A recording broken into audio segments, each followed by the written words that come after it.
Getting your furry family member to Hawaii from the US mainland, it can be incredibly stressful. And most people are unpleasantly surprised by the stringent requirements they must comply with.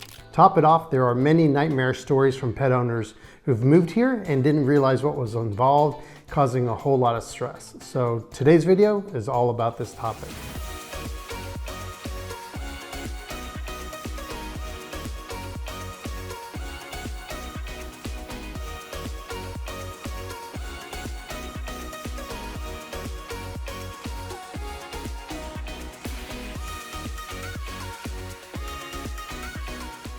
My name is Chris Shomo, real estate agent and owner and founder of Home Sweet Home Hawaii, brokered by eXp Realty. And if this is your first time on our channel and you want to know everything there is about Hawaii, go ahead and subscribe below and also tap the bell for notifications so that way you can be first to learn about the current market here in Hawaii.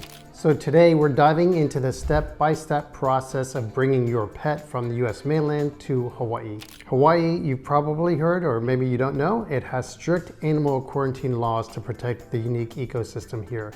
And if you're planning to make the move to Hawaii, this video is going to help you with a smooth and less stressful transition for both you and your pet. Now, I asked a client, a friend of mine, who just went through this process weeks ago for his personal experience bringing their dog to Hawaii, and he provided some really great tips and notes that I've incorporated in this video. So thank you, Craig. Appreciate it, my friend. In this video, we're going to cover why Hawaii has such strict animal import laws. We'll give you a detailed breakdown of Hawaii's pet import requirements. We'll also discuss the airlines that will transport pets. And we'll get into the common pain points and challenges, also how to avoid pitfalls and making the process as smooth and easy as possible. All right, let's get started. So for one, Hawaii's pet import laws are super strict. Hawaii is rabies-free, which is a rare status, not just in the US, but worldwide. So this is a huge priority for the state. Maintaining a rabies-free environment is the driver, right, behind these stringent requirements for any pets coming in. So if you're bringing a dog or cat to Hawaii, you must follow some very specific guidelines, and you should know Hawaii truly is not flexible at all on this topic. First, the step-by-step process for bringing your pet to Hawaii. And step one is rabies vaccinations. Hawaii requires 2 rabies vaccinations given at least 30 days apart and documented in your pet's health record. The first rabies vaccination is administered at least 90 days before arrival, so it takes quite a bit of planning ahead, at least 3 months in advance. And the second rabies vaccination, that should be at least 30 days after the first one, but still over 90 days before your pet's arrival in Hawaii.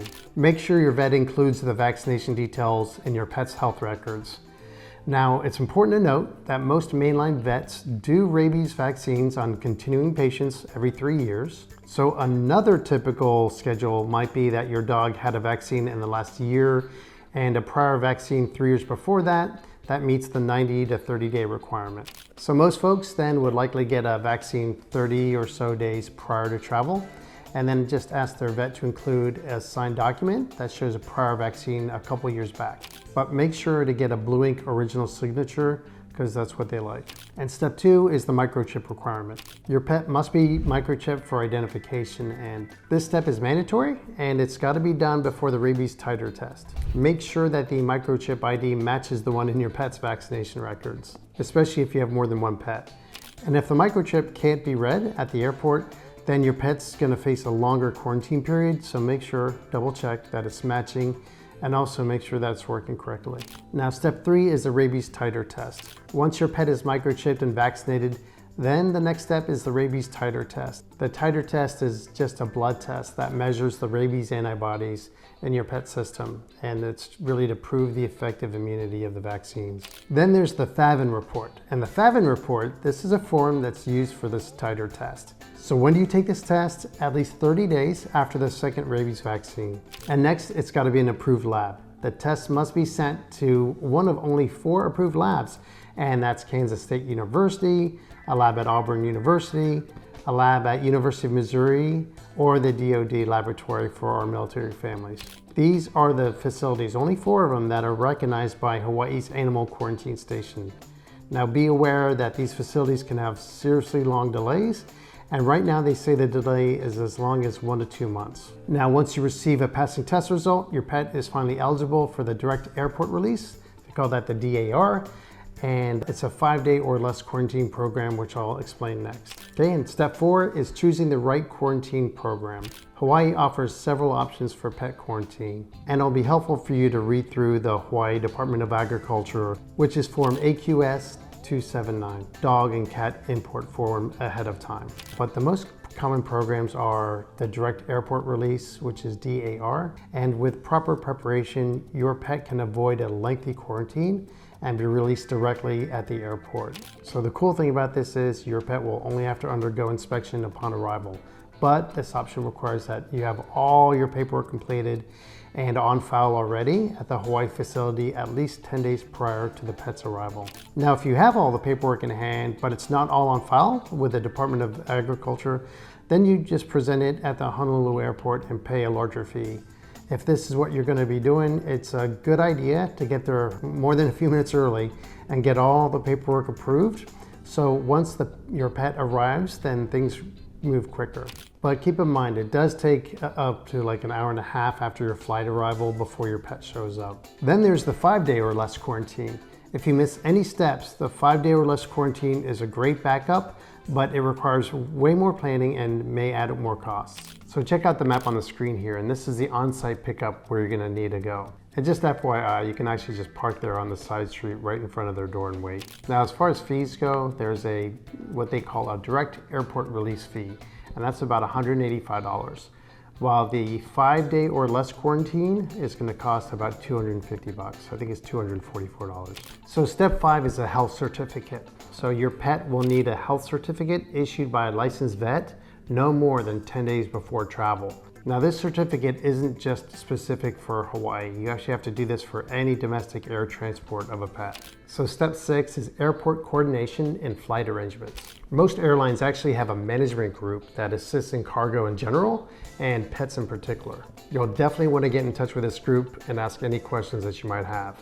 Ask about their pet travel policies, ask about their requirements, because they can all vary. Some airlines have strict temperature guidelines and actually may restrict pets from flying if the temperatures are too high or too low based on what they deem safe.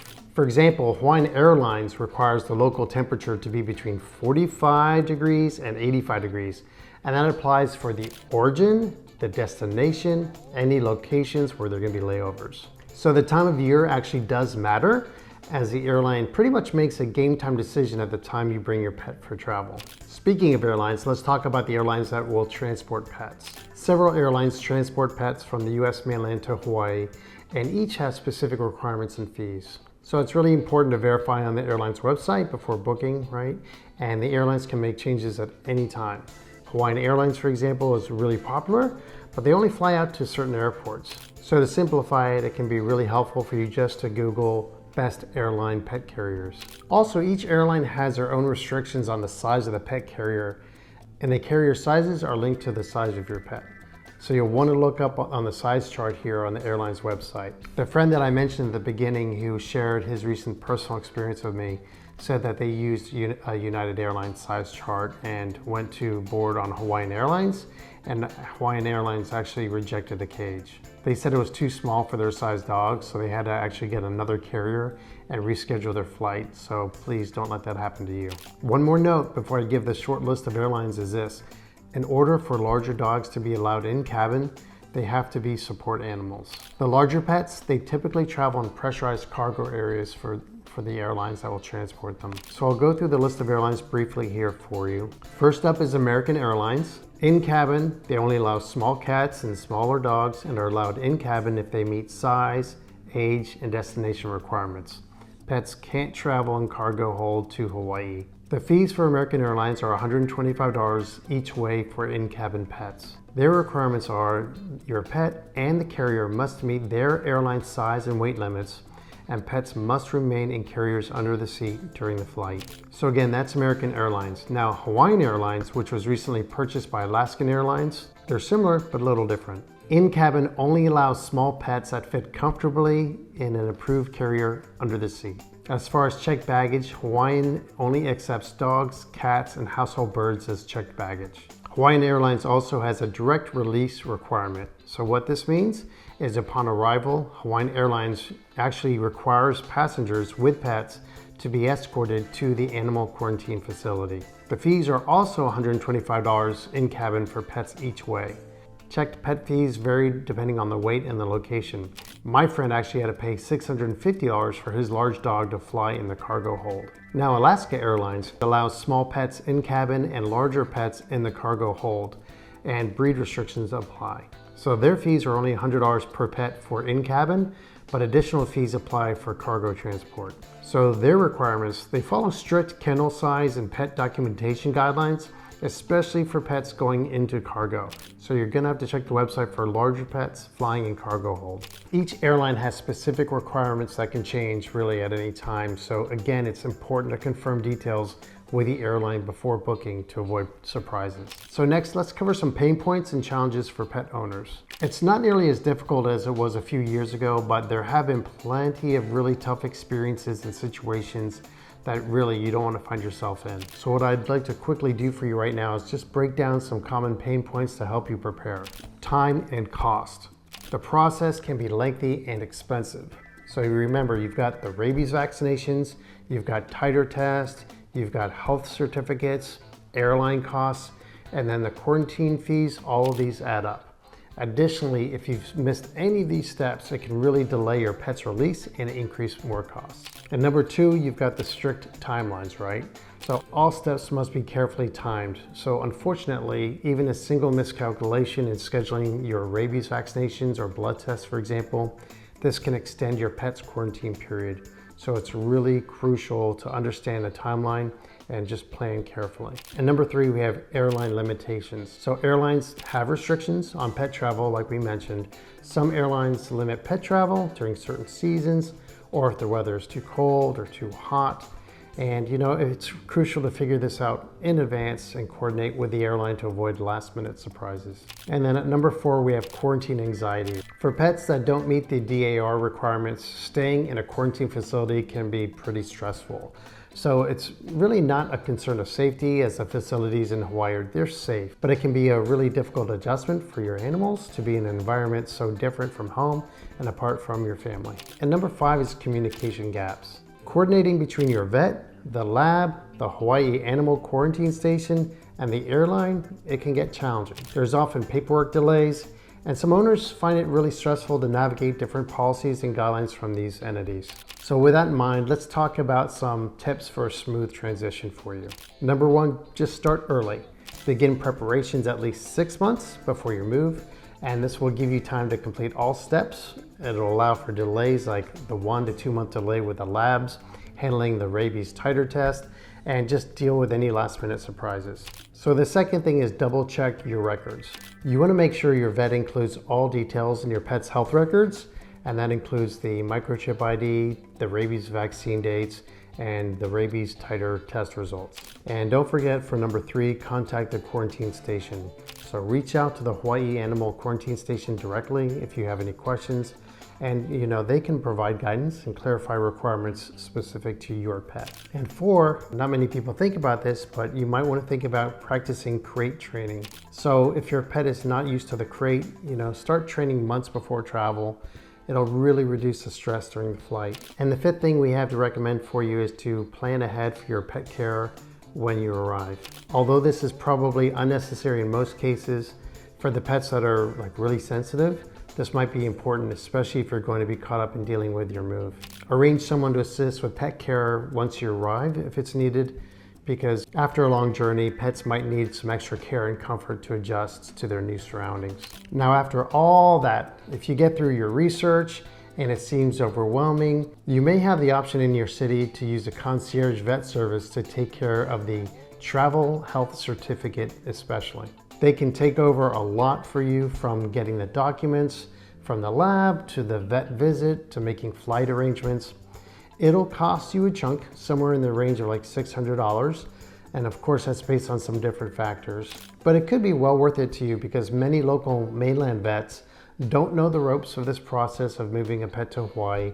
And then of course, pet owners have an overwhelming number of other issues to coordinate and address when making such a major move across the Pacific Ocean. All things considered, this is something you can hand off, and for the responsibilities they take on, it's probably a reasonable price for you. And now let's get into a couple frequently asked questions. One of the most common questions about bringing pets to Hawaii is, can I bring animals other than my dogs or cats? So the answer is yes, but the process varies significantly when it comes to other animals. You've got to check with the Hawaii Department of Agriculture for specific guidelines. For example, although you can own a Jackson chameleon in Hawaii, it's illegal to transport them from the mainland. Other animals you can't bring to Hawaii are things like snakes, snapping turtles, bees, and bearded dragons. I know it's random, but we have specific rules and regulations. Another question is, how long does the direct airport release process take? If all steps are completed accurately, DAR can take a few hours at the airport upon arrival, and pets will be inspected and can go home with you that same day. Another common question is, what if my pet fails the rabies titer test? So if the test fails, you'll need to revaccinate and retest again. And this will delay your pet's travel eligibility, and so planning ahead is again very crucial. Okay, that's all for today. It's hardly possible to cover every detail, but I hope you found this video helpful. And if I've missed something, let us know in the comments below. So remember, bringing a pet from US mainland to Hawaii requires careful preparation, but understanding the requirements and thorough planning ahead will make all the difference. Now, if there are any topics that you'd like us to cover in our next videos, please mention them in the comments. If you're thinking about moving to Hawaii, and whether your move is in 9 days or 9 months from now, feel free to reach out. You can give me a call, shoot me a text, or email me. My contact info is below. And we just love helping people buy and invest here in Hawaii, and we're here to make your move as smooth and stress-free as possible. Mahalo for watching, and don't forget to like, subscribe, and hit the bell for helpful tips on moving to Hawaii with your family and furry friends. See you in the next video. Aloha.